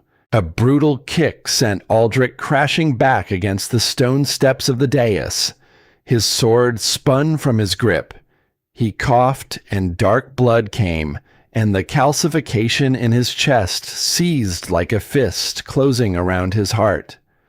Dorian raised his black blade for the killing blow, and a flash of silver light cut between them. Wren stepped into the gap. Her hands were burned raw from the anchor, but the anchor was draining now, its violet pulse fading slow behind her in the dark courtyard, and she had left 2 of her own to guard the last of the work. She had come for this, for him. Her silver dagger caught Dorian's great sword with a ringing clang that threw sparks across the bloodied floor. The force of it drove her back a full stride. Her boots skidded, but she did not break. "You want his crown, Dorian?" Wren said, low and clear. "You will have to come through the Dawn Luna first." What followed was a dance of light and shadow. Dorian fought like an avalanche. Huge, brutal strikes, his obsidian blade carving dark ribbons through the air, shattering stone pillars where she had stood a half-breath before. But Wren did not meet strength with strength. She never had.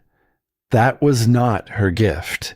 She moved like water around him, reading him, turning his own weight against him, her silver dagger flicking in to bleed him at the wrist, the thigh, the shoulder, small precise cuts that added up. An omega, Dorian spat, playing at being a hero. The daughter of a spy master, Ren answered, ducking beneath his wild swing, her blade opening a long line across his leg.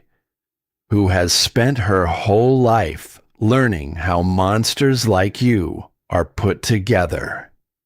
Behind her, the anchor's light dimmed to a dying ember, and across the hall, the shadow wraiths began to falter. They did not fall dead all at once in a violet scream, as they would have if she had shattered the stone. They sank slowly to their knees, one after another, their dark armor peeling away like frost in the sun, the sickly light draining from their eyes. They woke as ordinary wolves, dazed, weaponless, blinking up at a fight they no longer had the magic to be part of. And Ren saw it. Even locked in her duel, she saw it. And something in her chest cracked wide with a fierce and painful joy. They were alive. The ones who had not chosen their collars were alive. "Hold!" she cried out, her voice ringing across the hall over the clash of steel. "The wraiths are unarmed. Take them living. No wolf dies tonight who does not lift a blade against us." Her cold water warriors heard her, and they obeyed. Even here, even in the blood and chaos of the longest night, they lowered their killing strokes, and they took the waking wolves alive, and the mercy of it spread through the hall like a second kind of light. Dorian saw his army melt around him, and he understood, too late, what she had done. "No," he snarled. "No, you have not won. You have not." With a final desperate surge, he raised his obsidian blade high, shadow magic screaming out of him in a last violet wave. Everything he had left poured into one killing blow, aimed straight at her heart. Ren did not step back. She stepped in, beneath the blade, inside his reach, and she drove the silver dagger up, and it slid home through the dark stone at the center of his collar, and out the other side. The obsidian cracked. Dorian's violet light went out like a snuffed candle. He fell, and the last of the anchor died with him, its final pulse fading into the cold night, and every remaining trace of shadow magic in the fortress went dark at once. The hall fell silent. The wraiths were gone. Only wolves remained, ordinary and disarmed, kneeling in the wreckage. Seraphita shrieked.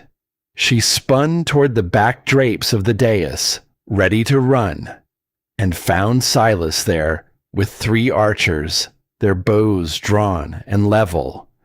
"The feast is over, princess," the old commander said. Alistair had already dropped to his knees, hands raised, his careful courage gone entirely. It was over. They had won.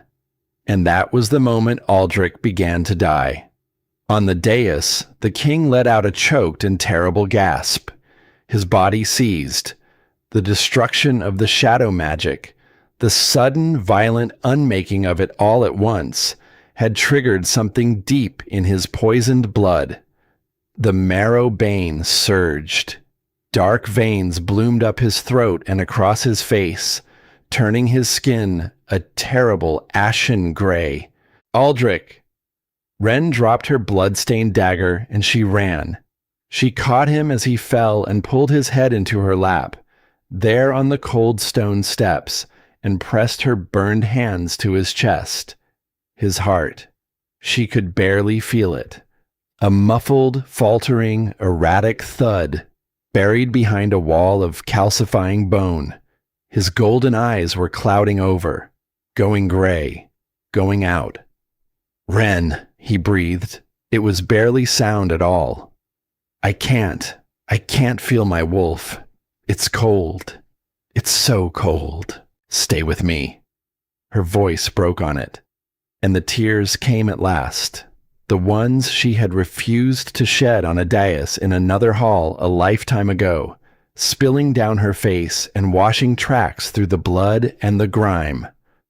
Do not close your eyes, Aldrich. You are the Alpha King of the North. You do not get to die here. Not like this. Not now. I am no king. His hand rose, trembling, and found her cheek, and left a faint smear of blood there. I was a fool. I chose the gold, and I lost. The only thing that was ever real. I love you, Ren. I never stopped. Not for a single winter. His hand slipped from her face. It fell to the cold stone, and his breathing stopped. No. Ren looked down at his gray and lifeless face, and she knew, with the terrible clarity that had guided her hands through every plague and poison and long dark night of her life, exactly what it would take to save him. There was one way, only one. The oldest and most secret working of the Dawnweaver line. A healing that could mend a broken bond and draw out any poison ever ground from any root. But it did not come free. It took the poison out of the dying and put it into the healer. It gave one life by spending another. It was not a spell. It was a trade. A choice made with open eyes by someone who understood exactly what the cost would be. Lady Wren, no. Rourke was beside her, his face white with horror. He knew the old stories too. That working will kill you.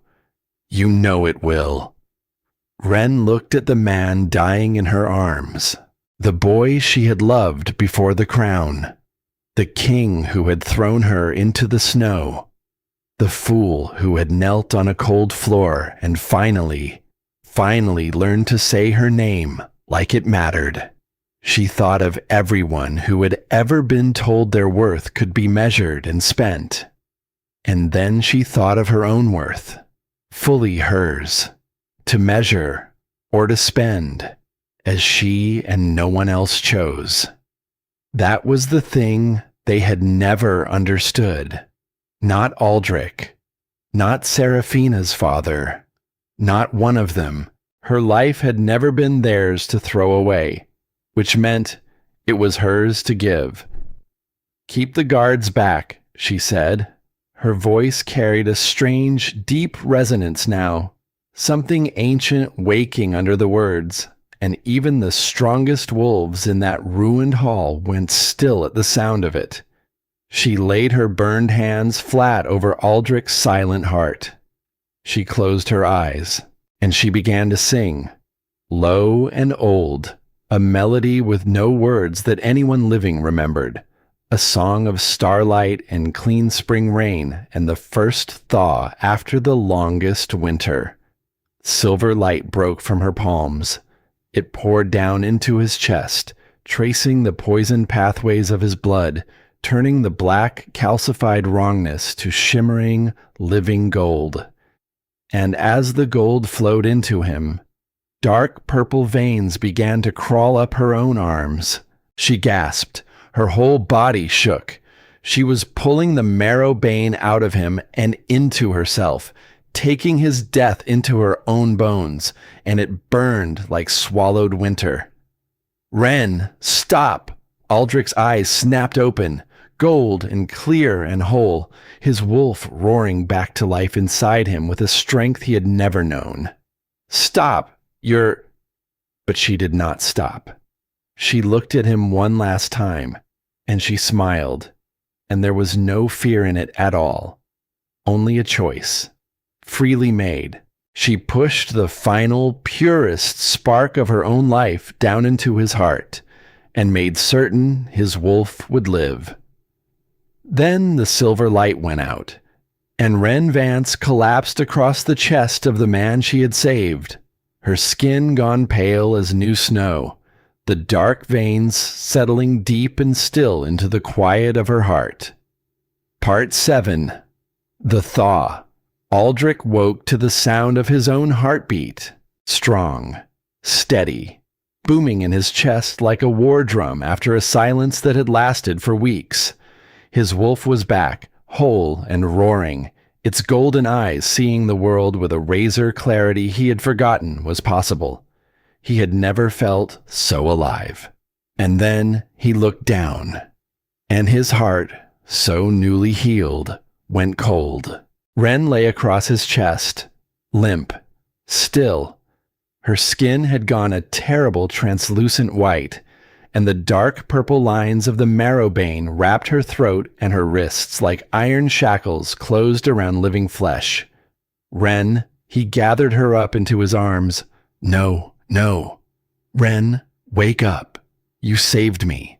You cannot leave. You do not get to leave. Do you hear me?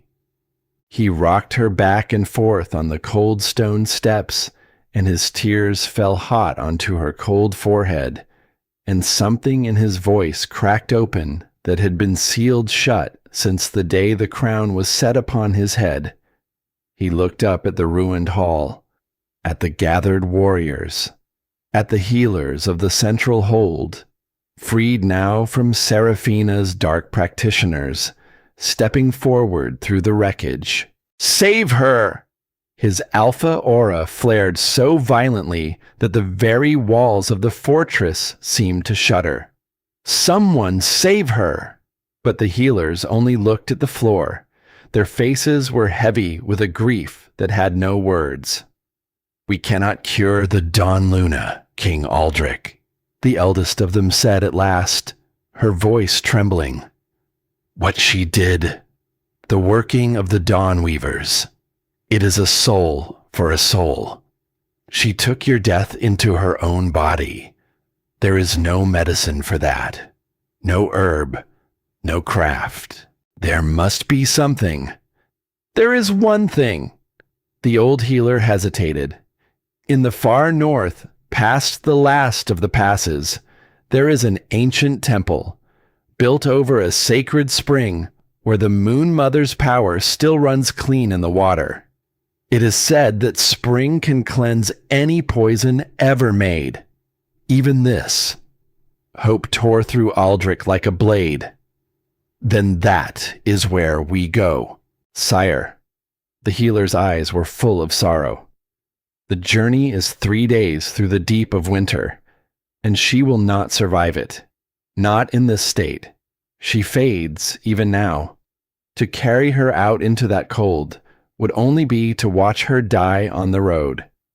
She will survive.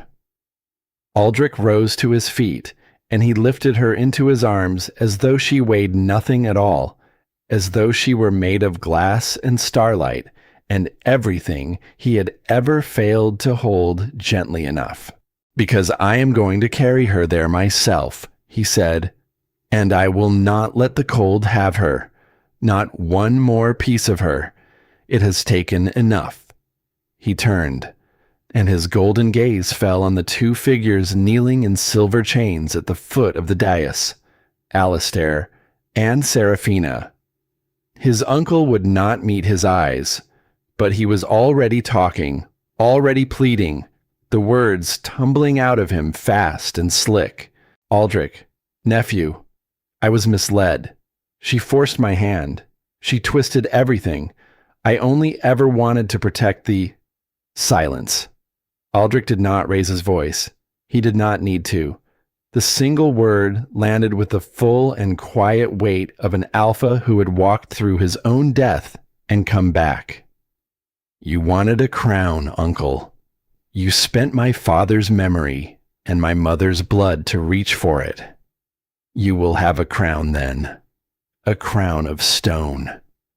He looked at his uncle without mercy and without heat. You are stripped of your name, your titles, and every stone of land your family ever held. You will spend the rest of your days in the deepest dark of the northern mines, working the very iron you tried to buy my pack with. Take him. Guards dragged Alistair away, still pleading, his careful voice unraveling into something thin and pitiful as it faded down the corridor. And then Aldrich turned to Seraphina. She did not plead. She knelt in her crimson gown, her chains bright against the silk, her chin high, her dark eyes burning with a fury that could not quite hide the fear beneath it. She looked, in that moment, less like a schemer brought low, and more like a child who had built her whole life on a single desperate hope, and watched it shatter on the stone. Aldrich looked at her for a long moment, and something Wren had said, back in the Cold War room, moved through his mind. Not all who wear that collar chose it. "You tried to murder me," he said quietly. "You poisoned my soldiers. You would have burned the whole North to ash. For a throne," Seraphina spat. "Yes, for power. Do not look at me as though I am some." "No," Aldrich said, "not for a throne." She went still. "I have had time, these last days, to learn what your father is," he said. "What he made of you. What he told a small girl about love and weakness and worth, until she believed there was no way to be seen except to be feared."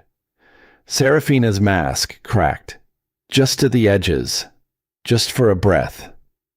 "You do not know anything about me," she whispered. "Perhaps not," Aldrich admitted. "But I know this. The woman lying in my arms would tell me that even you were not born cruel, that somewhere under all of it is a person your father spent your whole life trying to bury." He was quiet a moment. "I will not kill you, Seraphina. That would be the easy path. And a wiser wolf than I am taught me, very recently, that the easy path is usually just cruelty wearing a crown." He gestured to Silas. "She is to be held in the southern watchtowers, not the mines, under guard and under watch, but not in the dark. And in time, if she shows me a single true reason to believe there is something in her worth saving, she will be given the chance to earn a different life than the one her father chose for her." Seraphina stared at him. Of all the things she had prepared herself for, mercy was not one of them, and something moved across her hard and beautiful face that she did not have a name for, that perhaps she had never been allowed to learn the name of.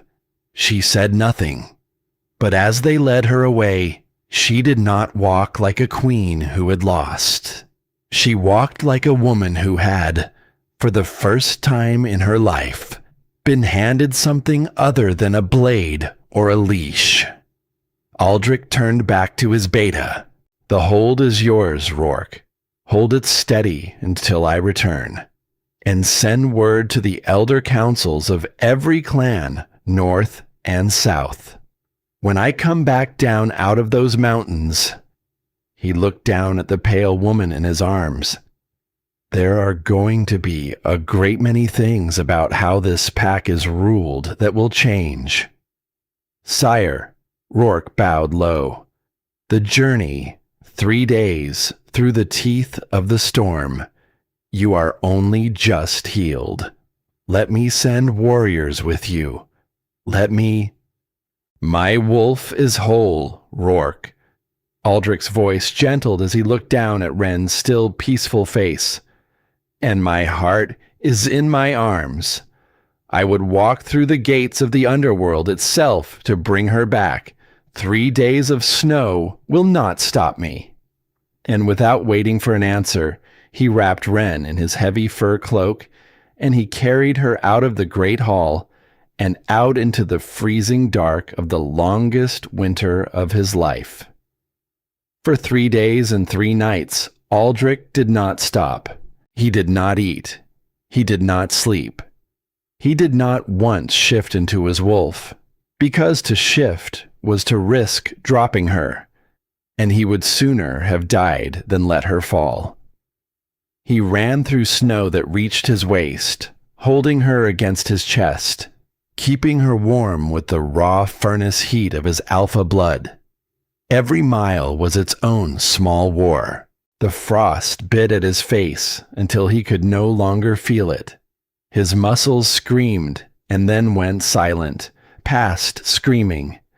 The wind came down off the peaks like knives, cutting at his throat, howling in his ears, telling him to stop, to rest, to lay his burden down in the soft white snow and sleep. But every time his strength began to fail him, he looked down at her pale lips, at the faint, shallow flutter of her breath against his throat, at the woman who had crossed a frozen wilderness to a dying fortress and turned it into a home, who had knelt at a black anchor and burned her own hands raw to spare the lives of her enemies, who had chosen, with open eyes, to take his death into her own body. And he found, somewhere past the end of his strength, a little more. You carried a whole garrison of the forgotten on your back, he thought, driving one more step into the drifts. You never once asked for anyone to carry you. Let me, just this once, let me carry you.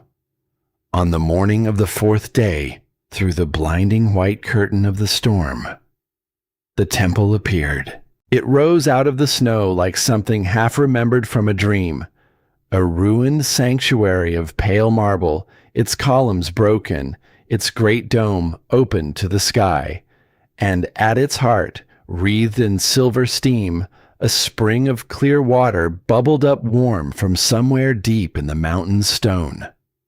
Eldrick stumbled through the ruined arches. His knees gave out at the edge of the sacred pool. He was bleeding, frostbitten. His lips had gone blue. He had nothing left, nothing at all. But he lowered Wren gently into the warm, steaming, mineral-bright water, and he knelt beside it, and he held her head above the surface with hands that would not stop shaking. Moon Mother, he prayed, and his voice broke on the word, and the tears froze on his ruined face. I do not ask for my crown. I do not ask for my kingdom. Take all of it. Take everything I have, and everything I am. He bowed his head over her. Only let her live. Let me spend whatever days I have left, earning the forgiveness of the only person who ever truly saw me. Please, let her live. The steam rose in slow silver spirals. It carried the clean sweet scent of wild mint and frost blossoms, and the first thaw of a spring that had not yet come. And Wren opened her eyes. Her vision swam at first. Soft light, pale marble, the open dome of an ancient temple, and morning sun falling gold through the broken stone, and the cold, the suffocating weight of the poison that had settled into her chest, was gone. In its place was a deep, resonant warmth that made her soul feel lighter than it had in more years than she could count. She turned her head. Aldrich sat on the stone edge of the pool, his head resting against his arms, fast asleep. He looked like a man who had crawled up out of the underworld. His face was covered in dark bruises and the raw white scars of frostbite. His hair was tangled with ice. His clothes hung torn and stained with old blood. And even so, even fast asleep, at the very end of himself, his hand was still wrapped tight around hers. Wren looked at that hand for a long moment, and then, gently, she drew hers away. The small movement woke him instantly. His eyes snapped open, wild and defensive, before they found her face. And when he saw that she was awake, that her gray eyes were open and clear and full of life, a look of such pure, cracked open joy broke across his ruined face that for a moment he did not look like a king at all. He looked for a heartbeat, like someone she had known a long time ago. Before the crown, before the cold, back when a clumsy knife and a scrap of pine had been promise enough for the both of them. "Ren," he breathed. He reached for her, and then he stopped. His hand hovered in the steam between them, remembering, at last, that he had not earned the right to touch her freely. Remembering everything. "You're alive," he whispered. "The spring cleansed the poison." She sat up slowly in the warm water, her white gown clinging to her, and she looked at him, at the bruises, at the frostbite, at the sheer, staggering exhaustion in every line of his body. "You brought me here. I carried you." His head bowed. 3 days, through the storm. I couldn't let you die, Ren. Not after you gave everything to save a king who never deserved a single hour of you." Ren was quiet for a long moment. "And the pack?" she asked. "The central hold?" "The shadow wraiths are broken.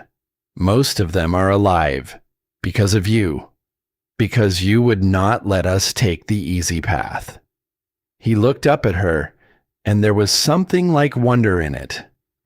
"Alistair is in the mines. Seraphina is under watch in the south. I gave her a chance to become something other than what her father made her. It was your voice in my head that told me to. I hope that was right." Something moved through Ren's chest at that. Small and warm. He had listened, not to her rank or her power or the army that followed her, to her, to the thing she believed about the worth of even the least of them. "The blood is safe," Aldrich went on. "The border clans are free. And he reached into his torn tunic, and he drew out 2 things, the heavy gold crown of the north, and a small, worn, carved wooden wolf, its little ears rubbed smooth by years of a healer's thumb. He laid them both on the pale stone at the edge of the pool, side by side. Ren looked at them. "Why did you bring me these, Aldrich?" "Because I want to make a choice." His voice was low and steady and stripped of every trace of the king who had once stood on a high dais and called love a luxury.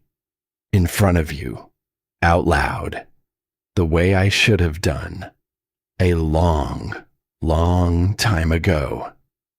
A tear slid down his scarred cheek. "For years, I chose duty, power, alliances. I told myself I was being strong, that a king could not afford softness or loyalty or love. I was so proud of my own strength." He shook his head slowly. "But it was never strength, Ren. It was fear. I was a coward, hiding behind a throne, spending the one person who loved me because I was too afraid to stand in the open and say that I loved her back."